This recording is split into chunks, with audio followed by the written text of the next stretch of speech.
ei tottele käskyä. Jakoniassa sanotaan rajan olevan vanha ja selkeä. Porvariassa kukaan ei muista, milloin se ylitettiin. Raja ei pysy paikallaan, kun maa muistaa enemmän. Se liikkuu yöllä askelin, joita ei kirjata. Raja ei pysy paikallaan, vaikka se nimeäisi. Ja jokainen, joka sen ylittää, vie sen mukanaan. Vartijat vaihtuvat vuorollaan ja liput liehuvat oikein.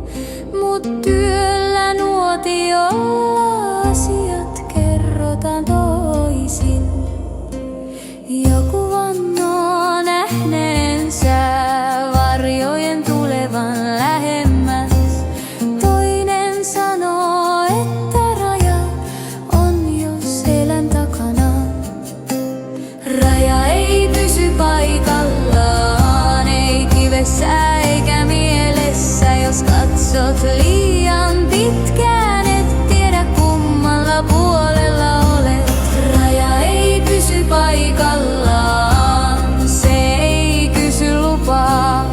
Se vain muistuttaa meitä, että kartta ei ole maa.